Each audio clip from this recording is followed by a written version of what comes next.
Bismillahirrahmanirrahim. Pertemuan kita pada sesi ini akan melanjutkan pembahasan tentang bagaimana membangun sebuah keluarga yang memiliki kesejiwaan. Satu model keluarga yang apabila tercipta dan terwujud kesejiwaan di dalam berumah tangga, maka inilah pilar kedua terpenting dari sebuah keluarga yang sakinah, mawaddah, warahmah.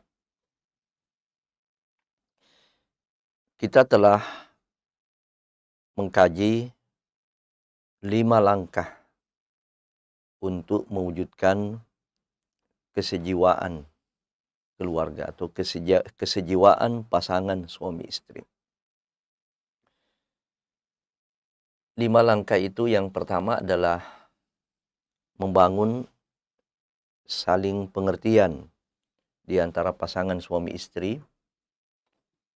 Kemudian langkah yang kedua adalah saling membuka diri di antara pasangan suami istri. Yang ketiga adalah berdamai dengan dinamika dalam berumah tangga. Yang keempat adalah ibda' binafsik, memulai dari diri sendiri. 3 langkah yang disebutkan tadi itu jangan kita menunggu dari pasangan kita, tapi kita memulai dari diri kita sendiri. Kemudian yang kelima, pada pertemuan yang lalu kita telah membahas tentang langkah yang kelima, yaitu terimalah pengaruh daripada pasanganmu. Terimalah pengaruh dari pasanganmu. Sekarang kita akan masuk pada langkah yang keenam. Merelakan diri untuk berubah. Ini adalah merupakan langkah penyempurna dari langkah sebelumnya. Langkah sebelumnya meniscayakan untuk menerima pengaruh dari pasangan kita.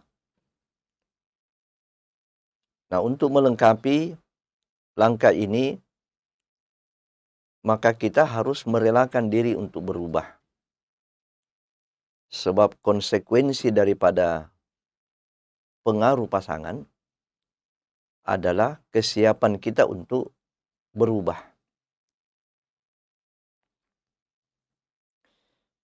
Mari kita lihat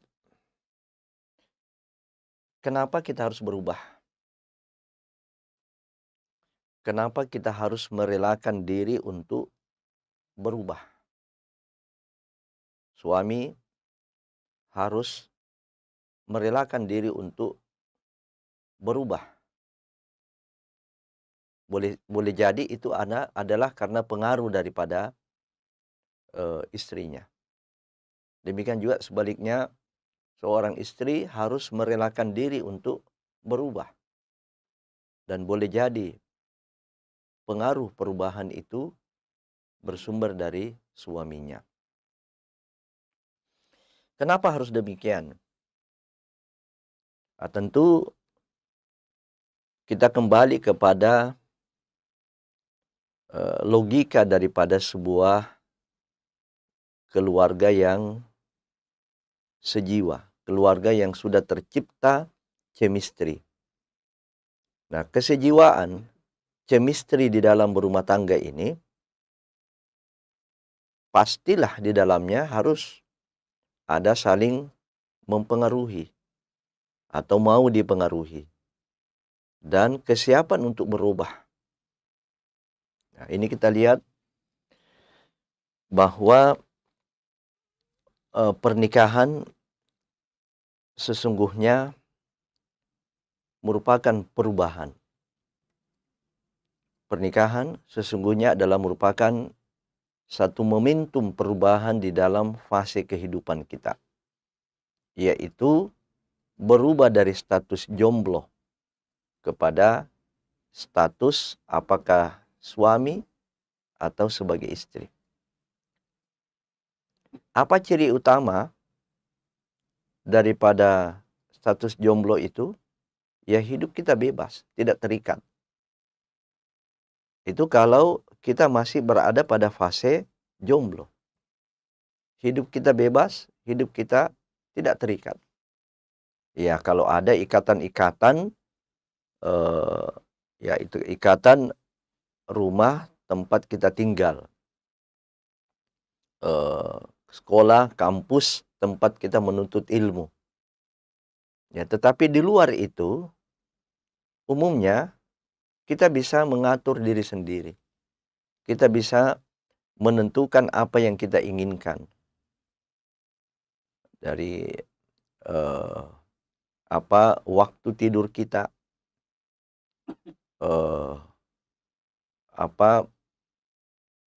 waktu kita berada di luar rumah, apa yang kita kerjakan di luar rumah, waktu kapan kembali ke tempat domisili, itu kita masih bebas. Gaya hidup kita, apakah gaya hidup boros, gaya hidup glamor, itu masih bebas. Tetapi apabila kita sudah masuk dalam jenjang pernikahan, inilah fase di mana kita harus menyadari diri, status kita bukan lagi jomblo. Kita bukan lagi orang yang menyendiri, yang bisa menentukan apa yang kita inginkan, apa yang kita harapkan, tetapi dalam fase berkeluarga, kita ada ikatan-ikatan. Kita tidak boleh memenuhi apa saja keinginan dan harapan kita tanpa kita memperhatikan pasangan kita. Ya, sebab apapun sikap yang kita pilih, apapun gaya dan cara hidup yang kita pilih, itu akan berpengaruh, akan berimplikasi kepada pasangan kita. Pola hidup glamor, pola hidup boros misalnya dari seorang istri, yang itu adalah merupakan bawaan ketika dia masih jomblo, itu tidak selamanya sesuai. Tidak selamanya harus diteruskan ketika dia sudah berkeluarga. Ya, kalau suaminya memiliki kelapangan di dalam nafkah, dalam rezeki, itu pun bisa merusak dinamisasi daripada hubungan kekeluargaan. Ya, kenapa? Sebab pola hidup boros misalnya, ini tentu implikasinya kepada keuangan keluarga. Nah, kita harus merelakan diri untuk berubah. Nah, kemudian yang kedua, suksesnya langkah ini dalam rangka mewujudkan kesejiwaan keluarga, harus kita rela meninggalkan sifat egoisme dan sifat egosentris. Apa itu egoisme? Yaitu satu prinsip hidup yang menjadikan semua keinginannya harus tercapai. Semua egonya, keinginan, harapannya harus tercapai tanpa memperhatikan dengan siapa dia bergaul. Dia punya kecenderungan malah menekan dan memaksakan orang lain. Itu sifat ego. Tidak mau kalah, tidak mau mengalah. Ini adalah sifat ego. Ketika kita sudah berkeluarga, sifat ini sudah tidak pantas lagi kita miliki. Sebab kita punya pendamping hidup, kita punya teman hidup, bersama siang dan malam. Maka sifat merubah diri ini tidak bisa apabila kita tidak berani dan tidak mau berkorban untuk meninggalkan sifat egoisme. Demikian juga egosentris. Egosentris adalah satu sikap yang menjadikan dirinya sebagai standar. Ya, menjadikan dirinya sebagai standar. Standar-standar kehidupan, standar-standar pergaulan itu didasarkan pada dirinya. Nah, sifat inilah yang bisa menghalangi langkah ini. Kita tidak bisa berubah sepanjang dua sifat ini kita miliki. Kita egoisme, dan kita memiliki sifat egosentris. Menjadikan semuanya itu standarnya pada diri kita. Standar kesederhanaan misalnya. Kita tidak mau mengakomodir standar kesederhanaan yang dibangun oleh pasangan kita. Apalagi standar kebersihan. Ada orang yang sangat bersih sekali. Nah, ketika standarnya ini dia jadikan sebagai standar sentris di dalam standar dirinya, maka ini juga bisa mengganggu kenyamanan pasangan. Ya, karena kebersihan, kerapian itu sifatnya relatif. Ya, tergantung siapa yang menerapkan kebersihan itu. Ada standar kebersihan yang sangat detail, semua sampai tidak ada. Ya, katakanlah seperti orang Jepang. Tidak ada sedikit pun kotoran. Namun ada juga yang standarnya tidak sampai di situ. Yang penting bersih, ya, dalam hal-hal yang sifatnya umum, yang sifatnya global. Maka ini kita harus merelakan diri untuk berubah. Merubah standar, ya, menurunkan standar. Kalau standar kita terlalu tinggi, kita turunkan. Nah, kemudian yang ketiga, tujuan daripada merelakan diri untuk berubah ini adalah temukan jalan tengah. Ini adalah merupakan sasaran, tujuan daripada langkah merelakan diri kita untuk berubah adalah di dalam rangka untuk menemukan jalan tengah. Ya, menemukan titik temu. Ya, titik temu sehingga melahirkan entitas baru dari keluarga kita. Melahirkan identitas baru, ya, dari keluarga kita. Demikianlah hakikat daripada kesejiwaan itu. Bersatunya dua insan yang berbeda, lalu kemudian menyatu menjadi sebuah pasangan, menjadi sebuah identitas baru, hasil daripada saling mempengaruhi dan hasil daripada kesiapan untuk saling berubah. Kemudian sifat saling merelakan diri untuk berubah ini pada hakikatnya akan sukses, akan berhasil ketika kita rela meninggalkan kebiasaan-kebiasaan negatif maupun kebiasaan yang mengganggu kenyamanan pasangan. Nah, inilah sebenarnya juga inti dan hakikat daripada perubahan.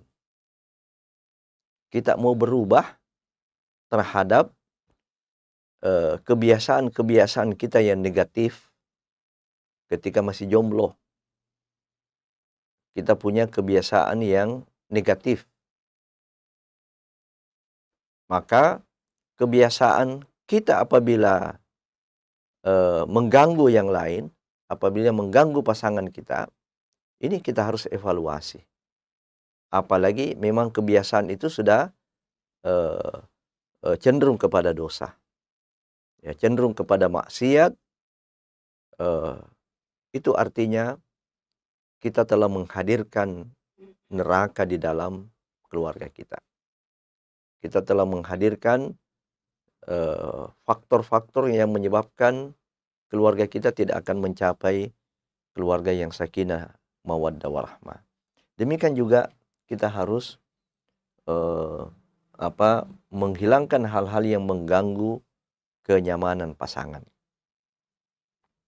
Nah inilah, eee, pentingnya ya dan rambu-rambu, eee, bagaimana kita merelakan diri untuk berubah. Kemudian mungkin ada pertanyaan, apa saja yang harus berubah? Apa saja yang harus berubah? Ya tentu tidak semua kita rubah, ya sehingga kita betul-betul menjadi manusia yang super baru. Tapi, yang berubah di sini tadi kembali kepada standar kebiasaan buruk, kebiasaan yang negatif. Kemudian yang kedua, bisa saja ada kebiasaan itu positif tapi mengganggu pasangan, ya. Maka di sini kita lihat yang harus berubah, yang harus berubah dari setiap pasangan dan semua harus merelakan diri untuk berubah, yaitu kebebasan dan keterikatan. Jadi, eee, kita tidak berada lagi pada fase, kehidupan yang serba bebas. Kebebasan kita dibatasi, ya.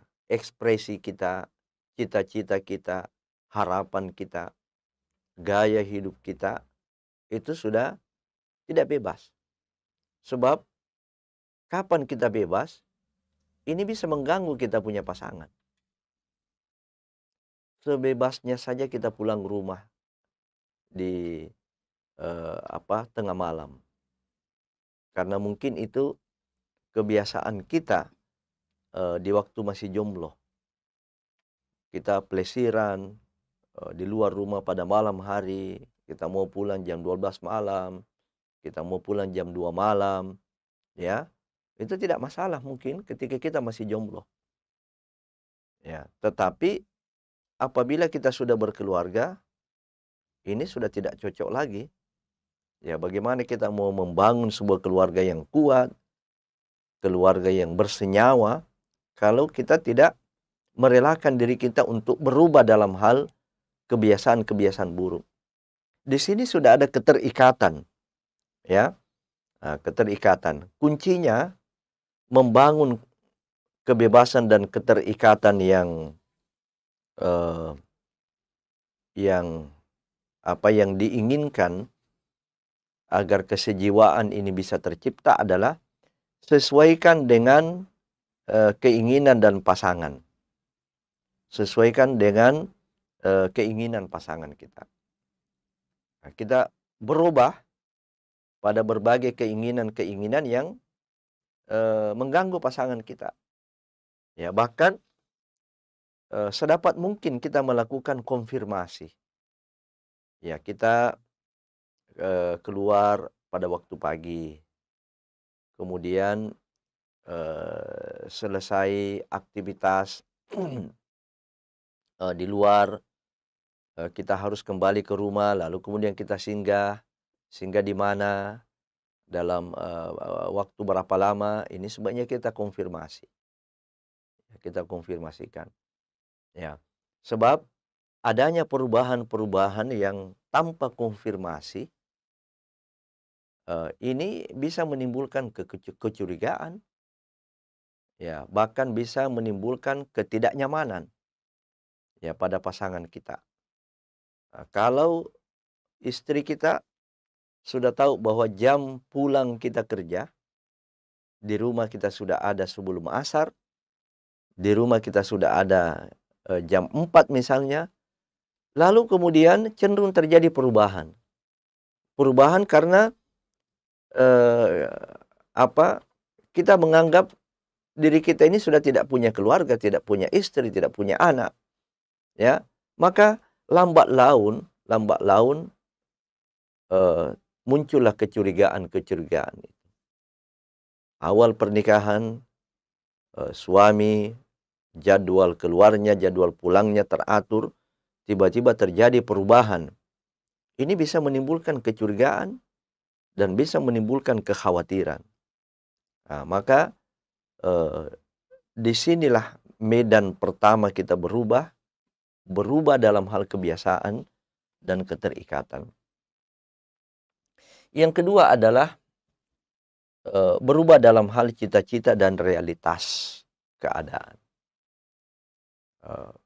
Mungkin ketika kita jomblo punya cita-cita untuk meraih pendidikan yang tinggi.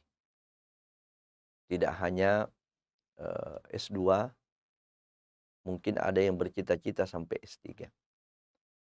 Baik itu istri maupun suami. Ketika masuk di dalam rumah tangga, tidak semua cita-cita dan harapan kita ini harus terwujud.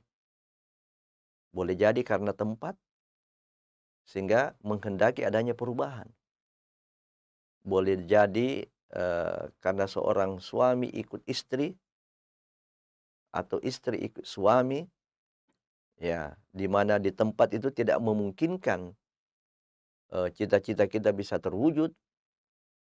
Persoalan tempat, juga persoalan kondisi,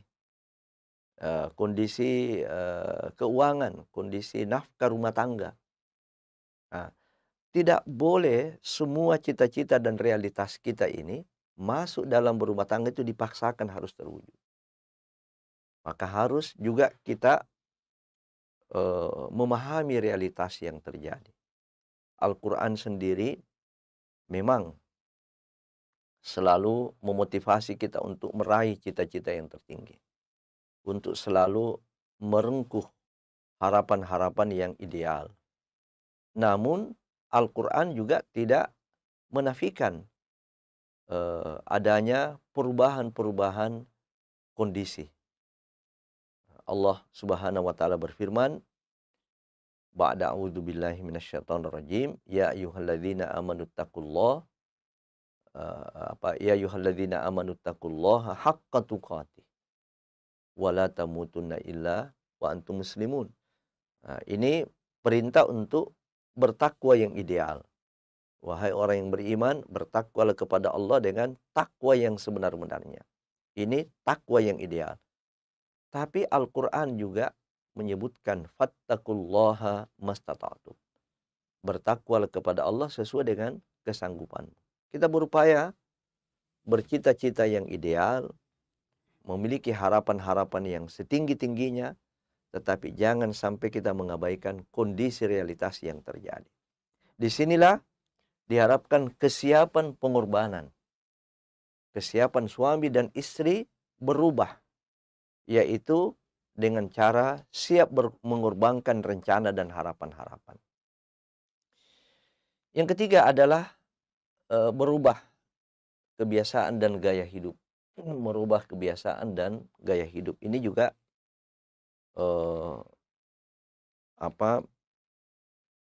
perkara yang harus kita siap berubah. Suami istri harus siap berubah